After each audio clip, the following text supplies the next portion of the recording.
Sekarang kita kembali ke yang awal. Tadi diri yang layak kita percaya adalah diri yang berkualitas. Nah, ketika kita sudah mampu menempatkan diri di berbagai situasi dan kondisi, disinilah kita berada pada titik diri yang berkualitas. Kita berada pada entitas diri yang berkualitas. Di sini saudara-saudara. Assalamualaikum warahmatullahi wabarakatuh. Selamat berjumpa lagi dengan saya Cak Sindu. Sederek sedaya, dulur-dulurku kabeh, saudara-saudara semuanya. Saya akan mencoba mengulik ya berdasarkan fakta yang terjadi, yang beberapa kali, yang pernah atau cuman sekedar pernah, mungkin berapa kali saya jumpai dalam kenyataan sehari-hari. Apalagi ini kaitannya dengan mulai dari milenial, terus Gen Z, bahkan sampai ke Gen Alpha. Di antara 3 generasi, ada beberapa fakta yang saya jumpai tentang keraguan ketika saat dibutuhkan untuk memutuskan atau dibutuhkan untuk memilih. Sehingga saya mencoba di sini, maka ragu untuk memutuskan atau ragu untuk mengambil keputusan atau ragu untuk menentukan pilihan, ragu untuk mengambil kebijakan. Ini beberapa kali nyaris sering saya temui di beberapa circle ketika di kafe-kafe kalau saya ketemu dengan mereka ya. Nah, saya mencoba mengulik tentang keraguan ini. Ragu itu apa sih? Misalnya ragu untuk mengambil keputusan, ragu untuk menentukan pilihan, ragu untuk mengambil kebijakan. Ragu itu apa sih? Kalau terminologi yang lain itu was-was. Ragu antara, berada di antara ini, in between, antara iya dan tidak. Belum percaya betul ini baik atau tidak, atau bahkan ini benar atau salah, atau kadang sesuatu yang diambil itu berusaha diputuskan kayaknya tidak benar, kayaknya salah, misalnya gitu ya.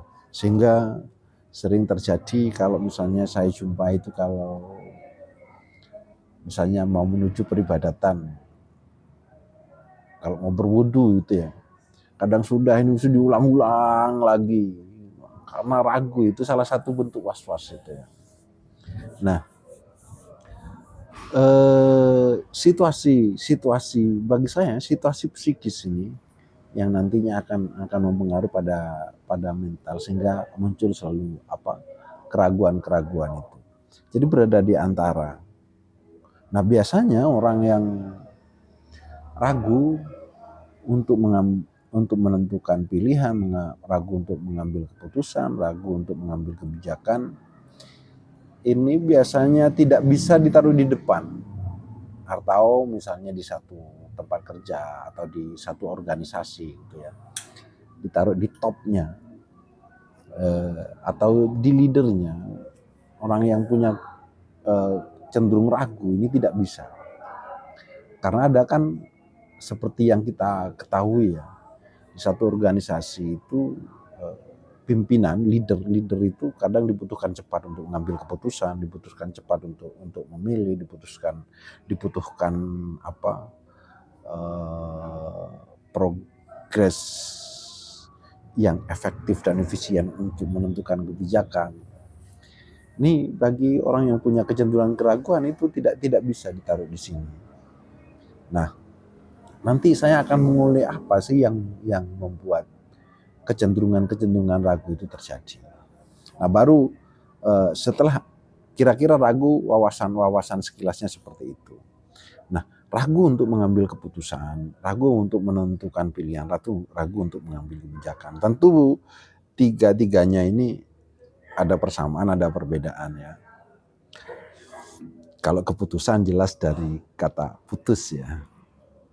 Terus kalau kebijakan tentu dari kata bijak. Pilihan itu tentu dari kata pilih ya. Nah, kadang kalau dalam kehidupan sehari-hari ini yang sering miss ya. Seolah sering kita jumpai misalnya di negara kita, kebijakan itu diambil, diciptakan, kebijakan itu dibuat oleh sosok-sosok yang tidak bijak misalnya. Atau oleh sosok-sosok yang tidak bijak, walaupun dengan berbagai pertimbangan misalnya. Kalau pertimbangannya tidak bijak ya secara otomatis dia menjadi sosok yang tidak bijak pada saat itu, pada saat kebijakan itu diambil. Terus begitu juga keputusan. Apa yang membedakan kalau menurut saya ya tentang keputusan ini? Keputusan dan pilihan. Biasanya keputusan itu kalau di dunia kerja ada yang namanya PHK, mengambil keputusan. Jadi diputus ini memang. Ada keterkaitan itu diputus. Tapi kalau kebijakan kan berbeda. Ada satu keputusan yang di situ dengan pertimbangan sangat harus bijak. Mungkin ada pertimbangan yang sangat baik, mungkin di situ ada win-win solution. Tidak ada yang tidak merasa dirugikan. Atau kebijakan itu akan betul-betul terasa ketika itu yang bersangkutan itu sampai menyadari kenapa keputusan ini terjadi. Terus pilihan itu tentu lebih dari satu yang harus dipilih. Nah kaitannya juga dengan keputusan juga ini. Nah ketika peragu ini dihadapkan pada peristiwa-peristiwa yang seperti ini biasanya tidak mampu untuk menentukannya. Pada video yang sebelumnya sudah sempat pernah saya juga singgung ini tentang merdeka ya. Tentang merdeka, kalau di dunia panggung itu kan aktor yang baik itu kan dia yang merdeka pada saat di panggungnya. Terus yang merdeka itu yang bagaimana? Merdeka itu sudah sampai pada ini, menjadi pengambil bagi keputusannya, menjadi penentu bagi pilihannya. Nah siapa aktor yang merdeka? Dia yang pertama adalah dia yang kuasa terhadap dirinya. Oke, nanti kaitannya ke sini. Peragu ini kaitannya dengan tidak kuasa terhadap dirinya itu tadi. Nah, setelah kuasa terhadap dirinya, dia kuasa terhadap materinya.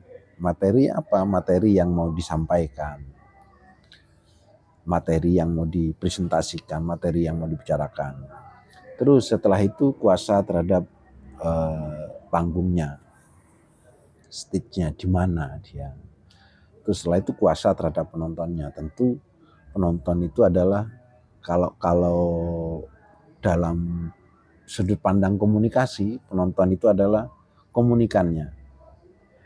Aktor yang di panggung sebagai komunikator, terus penonton itu adalah komunikannya atau orang lain. Kalau dalam kehidupan sehari-hari, orang selain kita itu adalah penonton, karena kita setiap saat itu kita ditonton. Nah, aktor yang baik itu adalah yang merdeka. Nah, banyak yang tidak merdeka pertama kali karena tidak kuasa terhadap dirinya. Oke. Sehingga ketika tidak kuasa terhadap dirinya, disinilah titik awal ada keraguan untuk mengambil keputusan, keraguan untuk menentukan pilihan, keraguan untuk mengambil satu kebijakan ketika di panggung. Bahkan hal-hal sepele kayak di panggung, dari titik yang satu ke titik yang lain, itu kalau tidak merdeka, kalau ragu, dia berpindahnya itu tidak akan bagus, tidak akan estetik, ya, tidak akan dramatik. Ketika pindah dari titik yang satu ke titik yang lain. Terus diam di satu titik pun, kalau dia ragu, maka diamnya pun itu tidak akan baik. Belum berbuat apa-apa, diam saja kalau dia ragu itu sudah tidak baik. Nah, begitu juga dalam keseharian ya.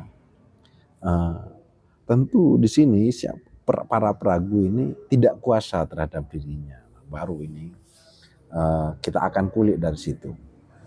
Nah, saudara-saudara sekalian, sering kita ketahui ya tentang siapa yang kuasa terhadap dirinya sampai istilahnya ini percaya diri.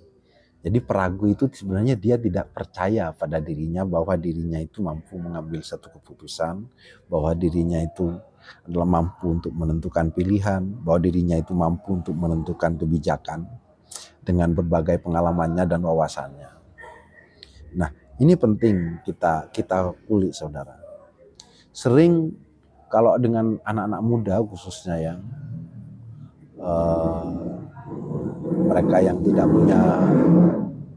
tidak memiliki pengalaman tentang keaktoran, itu kadang menganggap penerjemahan percaya diri pokoknya tidak malu saja. Padahal tentu berbeda. Percaya diri dengan tidak tahu malu itu berbeda. Jadi percaya diri itu justru tahu kapan saatnya malu, kapan saatnya tidak malu.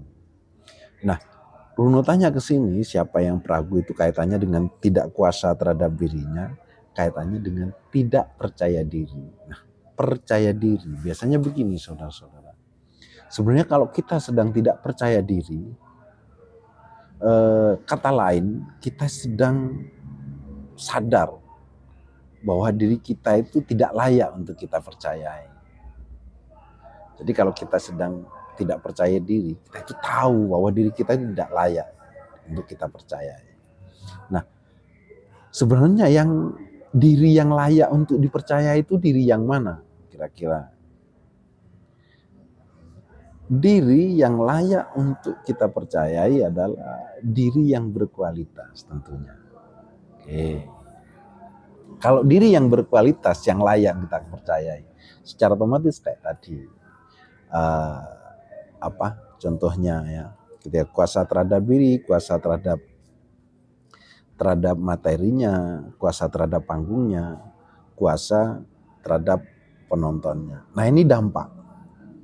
Orang yang kuasa terhadap dirinya, kuasa terhadap materinya, secara otomatis dia akan kuasa terhadap panggungnya, akan kuasa terhadap penontonnya.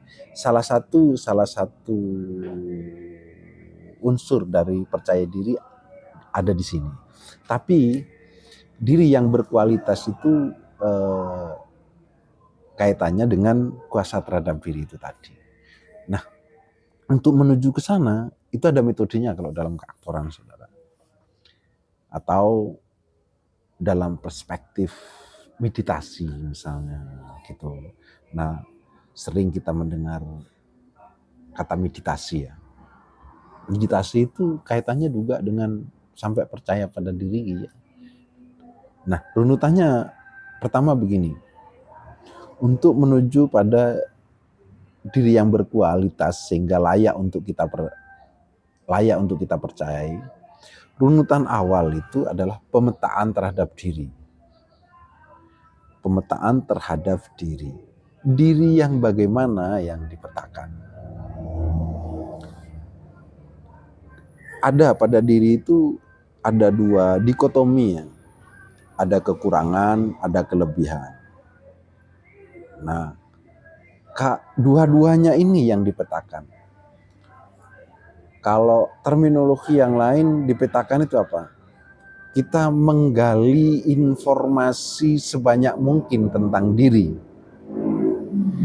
Mencari informasi sebanyak mungkin tentang diri sehingga kita dapat mengetahui kekurangan dan kelebihannya itu. Nah, kenapa kok dua-duanya yang harus dipetakan? Karena begini saudara-saudara, kalau cuman kekurangannya yang dipetakan, dampaknya nanti pasti kita minder. Secara otomatis kita tidak akan kuasa terhadap diri kita. Kalau sudah tidak kuasa terhadap diri kita, seperti yang tadi ya, aktor yang baik tadi. Kalau sudah tidak kuasa terhadap diri kita, maka secara otomatis akan mengalami kendala untuk menguasai materi yang mau kita bawakan. Kalau sudah seperti itu, secara otomatis tidak kuasa terhadap panggung, dan selanjutnya juga tidak akan kuasa terhadap penontonnya.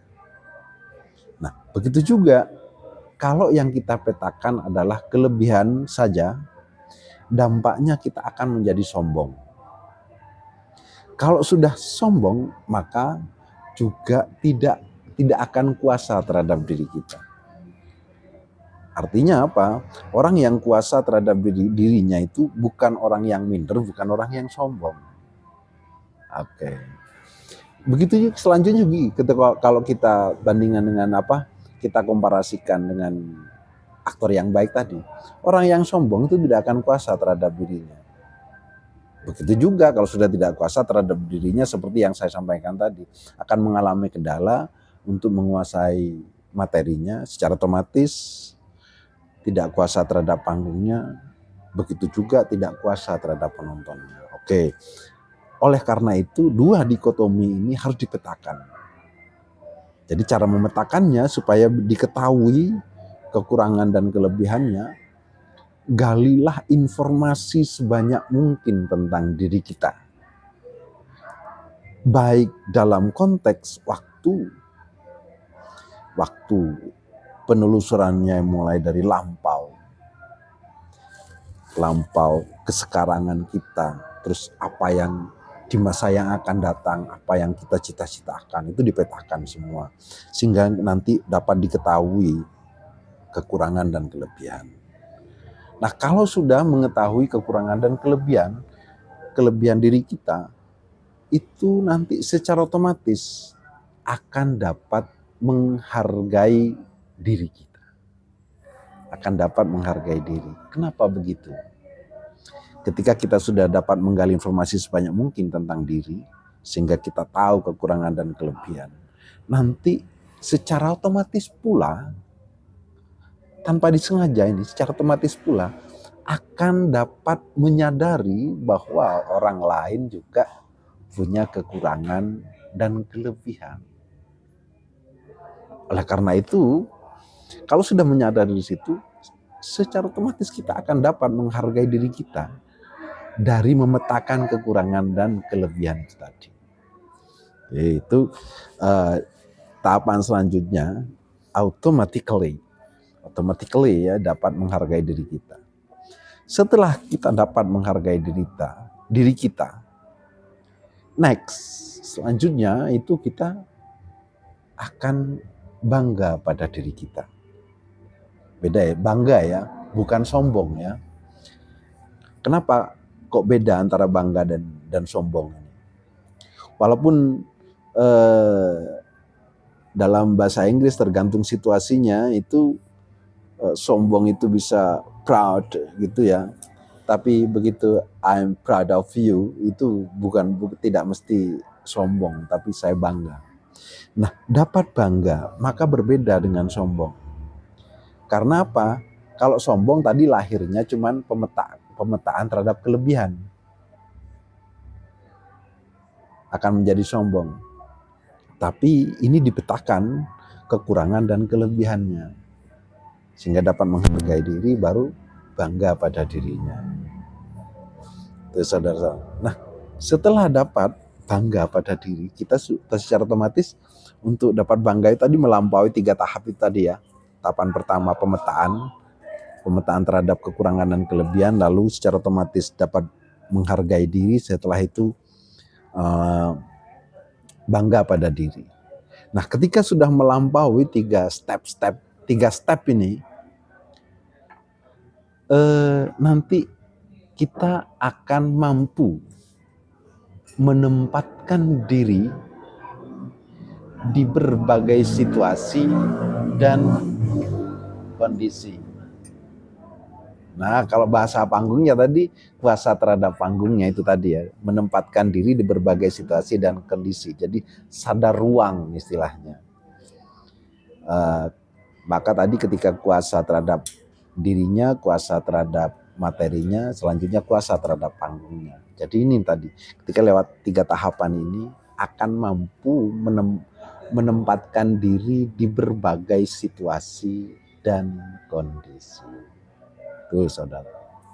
Nah, sekarang kita kembali ke yang awal. Tadi diri yang layak kita percaya adalah diri yang berkualitas.